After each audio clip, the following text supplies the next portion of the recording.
नमस्कार, शाम के 4 बजने को है। आप देख रहे हैं इंडिया टीवी। आपके साथ मैं हूं पंकज भार्गव। दुनिया विश्व युद्ध की कगार पर खड़ी है। एक के बाद एक नए वॉर छिड़ते जा रहे हैं। दुनिया में एक नए युद्ध का सिग्नल मिलने लगा है। इजराइल और हमास की जंग अभी खत्म भी नहीं हुई थी कि अमेरिका और ईरान के बीच झड़प शुरू हो गई है। अमेरिका ने सीरिया में ईरान समर्थित हथियारबंद समूह के ठिकानों पर अटैक कर दिया है। पूर्वी सीरिया में मौजूद ईरान के 2 ठिकानों पर अमेरिका ने एयर स्ट्राइक किया है। अमेरिकी एयरफोर्स ने सीरिया में मौजूद ईरान के रेवोल्यूशनरी गार्ड के ठिकाने टारगेट किए हैं। यह हमला इसलिए हुआ क्योंकि कुछ दिनों पहले अमेरिकी सैनिकों पर सीरिया और इराक में अटैक हुए थे। इन हमलों में ईरान समर्थित ग्रुप्स का हाथ था। जवाब में अमेरिका ने ईरानी ठिकानों पर हमला कर दिया है। इस अटैक में कितना नुकसान हुआ है, इसकी कोई इंफॉर्मेशन, कोई जानकारी अभी तक नहीं मिल पाई है। 3 तस्वीरें हम आपको दिखाते हैं। गाजा में इजराइल का कहर, ईरानी बेस पर अमेरिका की स्ट्राइक और मिस्र में हमास के अटैक की ये तस्वीरें हैं। एक तरफ आप देखिए, गाजा में इजरायली सेना हमास के ठिकानों पर ताबड़तोड़ हमले कर रही है, तो वहीं दूसरी तरफ अब अमेरिका की भी एंट्री हो गई है। अमेरिका ने सीरिया में ईरान के बेस को निशाना बनाया। और जंग से जुड़ी एक और बड़ी खबर यह है कि मिस्र में हमास ने रॉकेट से अटैक किया है। इसकी पूरी डिटेल देंगे, लेकिन पहले जरा बात इजराइल बनाम हमास की करते हैं। इजराइल ने अपना अटैक तेज कर दिया है। आसमान से लेकर जमीन तक से गोले दागे जा रहे हैं। 21 दिन पहले शुरू हुई यह जंग अब ऐसे मोड़ पर है जहां इजराइल 4 मोर्चों पर अटैकिंग मोड में है। पूर्वी सीरिया में अमेरिका की एयर स्ट्राइक के बाद हमास और इजराइल के बीच शुरू हुई जंग अब 4 फ्रंट्स पर लड़ी जा रही है। ये चारों ही फ्रंट गाजा इजराइल के बॉर्डर से जुड़े हुए हैं। सबसे पहले फ्रंट की अगर बात करें तो गाजा इजराइल फ्रंट, यहां हमास और इजराइल के बीच 21 दिनों से जंग चल रही है। वहीं दूसरा फ्रंट है लेबनान इजराइल फ्रंट। हिजबुल्लाह के ठिकानों को इजराइल निशाना बना रहा है क्योंकि हिजबुल्लाह ने इजराइल को टारगेट किया था। तो वहीं अब जरा तीसरे फ्रंट की बात करें, यह है सीरिया इजराइल फ्रंट। सीरिया और इजराइल के फ्रंट पर भी युद्ध तेज होने वाला है क्योंकि सीरिया में मौजूद ईरानी ठिकानों पर अमेरिका ने एयर स्ट्राइक कर दी है। वहीं चौथा फ्रंट है मिस्र गाजा फ्रंट। मिस्र के लाल सागर शहर पर हमास ने मिसाइल अटैक कर दिया है। अब जवाब में मिस्र भी हमास के तमाम ठिकानों पर अटैक कर सकता है। तो ये अलग अलग फ्रंट्स पर इस वक्त युद्ध चल रहा है। 4 फ्रंट्स हमने आपको दिखाया। अब तक इजराइल ने हमास पर अपनी पूरी ताकत से हमला नहीं किया था, लेकिन आज इजराइल ने हमास पर ट्रिपल सर्जिकल स्ट्राइक की है। इजरायली आर्मी आईडीएफ ने बयान जारी कर कहा है कि 3 तरह का हमला किया गया।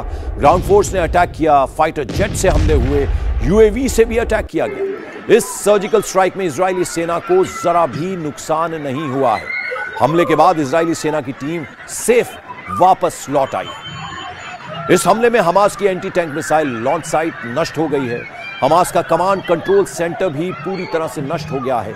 इतना ही नहीं, हमास के कई आतंकवादी भी इस अटैक में मारे गए हैं। तो हमास पर इजराइल की ट्रिपल सर्जिकल स्ट्राइक है। Anti tank missile launch site नष्ट हुए हैं, हमास का कमांड कंट्रोल सेंटर नष्ट हुआ है, कई हमास आतंकी मारे गए हैं। इजराइल हमास युद्ध के बीच एक बड़ी खबर आ रही है। वेस्टर्न हमास बटालियन का कमांडर ढेर हो गया है। टनल अटैक करके इस कमांडर को मार दिया गया है। कमांडर का नाम मदहत मुशाबर है, जो ढेर हो गया है। गाजा सिटी में टनल को रॉकेट से उड़ा दिया गया है। कमांडर मदहत जो है उसको उड़ाया गया है। गाजा सिटी में टनल को रॉकेट से उड़ा दिया गया है। हमास के खिलाफ जंग में इजराइल को बड़ी कामयाबी मिली है। इजराइल ने दावा किया कि खान यूसुफ में हमास के कमांडर हसन अल अब्दुल्ला को भी मार गिराया है। इजरायली फोर्स का कहना है कि नॉर्थ गाजा से इजराइल की तरफ दागे जाने वाले रॉकेट्स की जिम्मेदारी अब्दुल्ला के पास ही थी। इजरायली खुफिया एजेंसी शिन बेत ने आईडीएफ को अब्दुल्ला के उस ठिकाने की इंफॉर्मेशन दी थी, जिसके बाद इसको ढेर कर दिया गया है।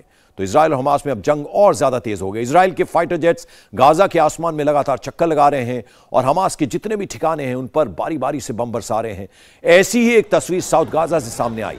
खान यूनिस इलाके के आसमान में अचानक इजरायली फाइटर जेट की उड़ान से दहशत मच गई। अस्पताल के बाहर जमा लोग दहशत में कांपने लग गए और हमले के अलर्ट को लेकर सायरन की आवाज वहां बजने लग गई।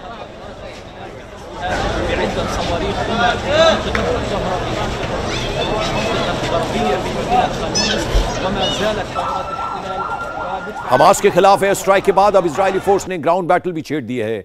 गुरुवार को इजरायली सेना नॉर्थ गाजा में दाखिल हो गई। इजराइल ने इसे टारगेटेड रेड बताया है।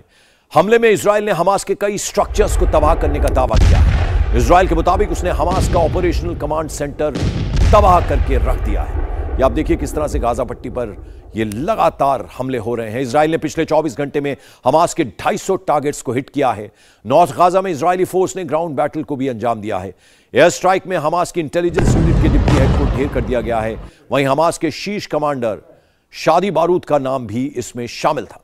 इसी ने 7 अक्टूबर को इजराइल के अंदर हमास के अटैक का इनपुट आतंकियों से शेयर किया था और हेड कमांडर याह्या सिनवार के साथ मिलकर यह काम करता था, जो इसके बारे में इंफॉर्मेशन अभी तक मिली है। तो शादी बारूद जो है वो भी मारा गया।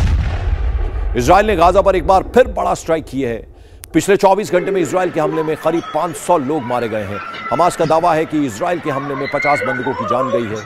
इससे पहले हमास ने दावा किया था कि 20 बंधक इजरायली हमले में मारे गए हैं। दरअसल 7 अक्टूबर को हमास के लड़ाके 200 से 250 इजरायली और विदेशी नागरिकों को बंधक बनाकर गाजा ले गए थे। इनमें से अब तक 4 बंधकों को रिहा किया गया है। हमास का कहना है कि 7 अक्टूबर से अब तक गाजा में हुए इजरायली हमले में 7,000 से ज्यादा लोग मारे गए हैं, जबकि करीब 15,000 से ज्यादा लोग इन हमलों में घायल हुए हैं, इंजर्ड हुए, जो जानकारी अभी तक सामने आई है। इजराइल के नॉन स्टॉप हमलों में पिछले 24 घंटे में हमास को बहुत बड़ा नुकसान हुआ है।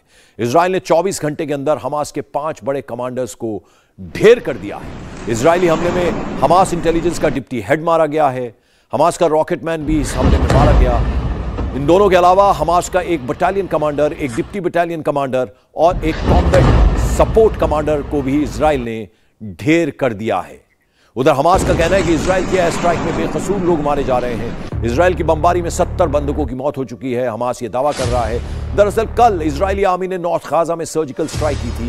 हमास के कई ठिकानों को ध्वस्त कर दिया गया था, लेकिन हमास का कहना है कि इस हमले में 50 जो हॉस्टेजेस हैं, जो बंधक हैं, वो मारे गए हैं जो उसके कब्जे में थे। इससे पहले हमास के आतंकी इजराइल के एयर स्ट्राइक में 20 बंधकों के मारे जाने का दावा भी कर चुके हैं। लेकिन इजराइल दूसरी तरफ साफ कर चुका है कि कुछ भी हो जाए, जब तक हमास को पूरी तरह से खत्म नहीं कर देंगे, नेस्तनाबूद नहीं कर देंगे, तब तक वो पीछे हटने वाले नहीं हैं।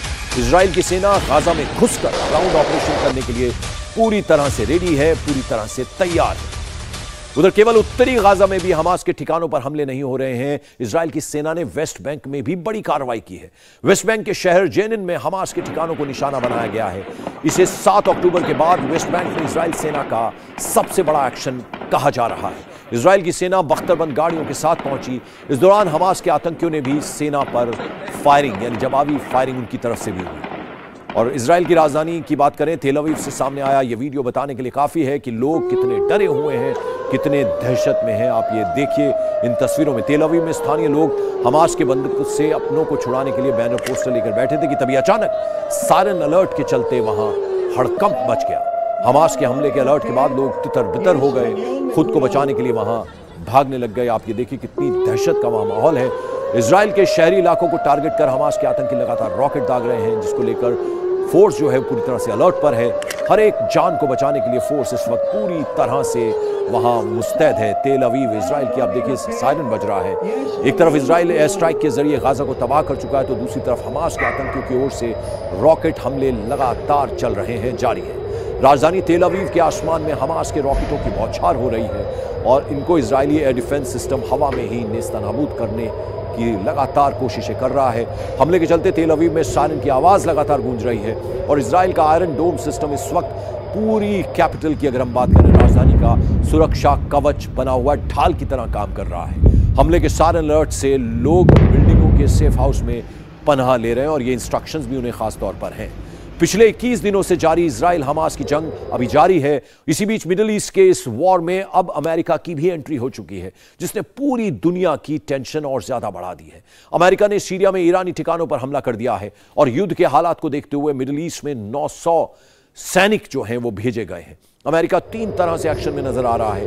पहली बड़ी बात यह है कि उसने सीरिया में मौजूद ईरानी ठिकाने पर अटैक कर दिया है। दूसरी बड़ी बात, मिडिल ईस्ट में उसने 900 सैनिक भेज दिए हैं और खबर है कि 2000 सैनिकों को अमेरिका ने रेडी मोड में रखा हुआ है, हाई अलर्ट पर रखा हुआ है, यानी जैसे ही उनकी जरूरत पड़ेगी उन्हें भी भेजा जाएगा। हमला कैसे किया गया, क्या क्या टारगेट पर था, यह सब खुद अमेरिकी रक्षा विभाग के सीनियर ऑफिसर्स ने बताया है। सीरिया में ईरानी ठिकानों पर यह attack F-16 fighting falcon fighter plane ने किए हैं। जहां हमला हुआ है वहां बड़ी तादाद में हथियार थे, गोला बारूद का भंडार था, जिसका इस्तेमाल ईरान के समर्थन वाले ग्रुप करते थे। यह अटैक उन हमलों का जवाब था जिसमें 21 अमेरिकी सैनिक मामूली रूप से घायल हो गए थे। अमेरिकी सैनिकों पर यह हमले सीरिया और इराक में हुए थे। तो अब अमेरिका वर्सेस ईरान का ये जो संग्राम है वो शुरू हो गया। सीरिया और इराक में अमेरिका के करीब 3400 सैनिक तैनात हैं। अकेले इराक की बात करें तो 2500 सैनिक यहां तैनात हैं, जबकि सीरिया में 900 अमेरिकी सैनिक हैं। अगर बेस की बात करें तो सीरिया में अमेरिका के 3 बड़े बेस हैं। अमेरिकी सैनिक सीरिया के अल तनफ, अल रक्का और रेमलान बेस में हैं, जिन्हें ISIS के लड़ाकों से लड़ने के लिए भेजा गया था। तो वहीं इराक में किरकुक, बगदाद के अलावा रामादी और अरावा में अमेरिकी बेस है। अलावा इसके इराक में भी कई चौकियां हैं जहां अमेरिकी फौज जो है वो तैनात है, अमेरिकी सैनिक तैनात है। इराक और सीरिया में अमेरिकी बेस पर अटैक किया गया, जिसमें सीरिया का खरब अल जिर बेस और इराक का अल हरीर और अल असद बेस है। इन पर ड्रोन से अटैक किया गया है। बताया जा रहा है कि हमले के पीछे ईरान का समर्थित ग्रुप है जिसका हाथ है। जो शहीद 101 कॉमिकेज ड्रोन से अटैक किया गया है। इस हमले में अमेरिका के 21 सैनिक जो हैं वो घायल हुए हैं। अमेरिका ने सीरिया में ईरान समर्थित IRGS के ठिकानों पर जो हमला किया उसे लेकर एक बयान जारी किया गया है। अमेरिकी डिफेंस मिनिस्टर लॉयड ऑस्टिन ने कहा है कि अमेरिका का यह हमला सेल्फ डिफेंस में किया गया। IRGS ने 17 अक्टूबर से इराक और सीरिया में अमेरिकी सैनिकों को निशाना बनाकर हमले शुरू किए थे, हालांकि वो इसमें कामयाब नहीं हो पाए। ईरान समर्थित आतंकी संगठन के इन हमलों से एक अमेरिकी कॉन्ट्रैक्टर की दिल का दौरा पड़ने से तब मौत हो गई जब वो हमले से बचने के लिए शेल्टर की तरफ जा रहे थे। इन हमलों में 21 अमेरिकी सैनिक मामूली तौर पर जख्मी हुए हैं, जो अब वापस अपनी ड्यूटी पर लौट चुके हैं। John, the president said that if Iran or its proxies attacked U.S. troops, that we would respond. So what is he waiting for exactly? He did say that. Where's the response? He said that. And he said that we will... Repeating the warning is the response? Jackie, come on now. It's not a question. I'm not going to telegraph punches here from the podium. We have responded and retaliated in the past, quite aggressively, in fact, back in March. And as the president said, we will not hesitate to protect our troops and our facilities, but we're going to do it at a time of our choosing, in a manner of our choosing. And the decision to do it, if we do it, is his as Commander-in-Chief and his alone. और America के हमले के बाद Iran action में आ गया है। Iran की ground force आज से 2 दिन की एक्सरसाइज उसने शुरू कर दी है। ईरान की एयरफोर्स भी एक्सरसाइज में शामिल होगी। ईरान के इस सैन्य अभ्यास को गाजा में चल रहे इजराइल के ऑपरेशन से जोड़कर देखा जा रहा है। ईरान ने गाजा में इजराइल की ग्राउंड ऑपरेशन को लेकर एक बार फिर से धमकी दी है। कहा है कि अगर इजराइल की फौज गाजा में घुसी तो जमीन उन्हें निगल जाएगी। ये बाकायदा उनकी तरफ से कहा गया है। तो जबरदस्त तरीके से ये उन्हें डायरेक्शंस दे दी गई हैं। इजरायली बमबारी के अलावा कुछ नहीं कर सकते। यदि वे जमीन पर चलेंगे तो उन्हें निगल लिया जाएगा। गाजा का ड्रैगन उन्हें खा जाएगा। मूसा के अजगर को वहां फर्श पर फेंक दिया गया है। यदि वे गाजा में कदम रखेंगे तो उन्हें वहीं दफनाया जाएगा और कोई रास्ता नहीं।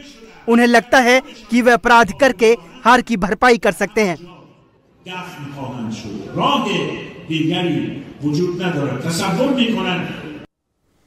उधर ईरान के विदेश मंत्री ने भी इजराइल को लेकर अमेरिका को धमकी दे दी है। ईरान के विदेश मंत्री हुसैन अमीर अब्दुल्लाहिया ने कहा है कि अगर गाजा में नरसंहार जारी रहा तो अमेरिका भी इसकी आग से बच नहीं पाएगा। ये धमकी दी गई है। मैं अमेरिका से साफ साफ कहना चाहता हूं कि जो फिलिस्तीन में नरसंहार करवा रहे हैं, हम इलाके में लड़ाई को बढ़ाना नहीं चाहते। लेकिन मैं चेतावनी देता हूं कि अगर गाजा में नरसंहार जारी रहा तो वो भी इस आग से बच नहीं पाएंगे। वो हमारा घर है और पश्चिमी एशिया हमारा इलाका है। हम किसी भी पार्टी या किसी पक्ष से समझौता नहीं करते और जहां हमारे घर की सुरक्षा की बात आती है तो हमें कोई झिझक नहीं। गाजा में नरसंहार तुरंत रुकना चाहिए। गाजा के लोगों का जबरन विस्थापन तुरंत रुकना चाहिए। इस वक्त गाजा तत्काल आपातकालीन और मानवीय सहायता का इंतजार कर रहा है।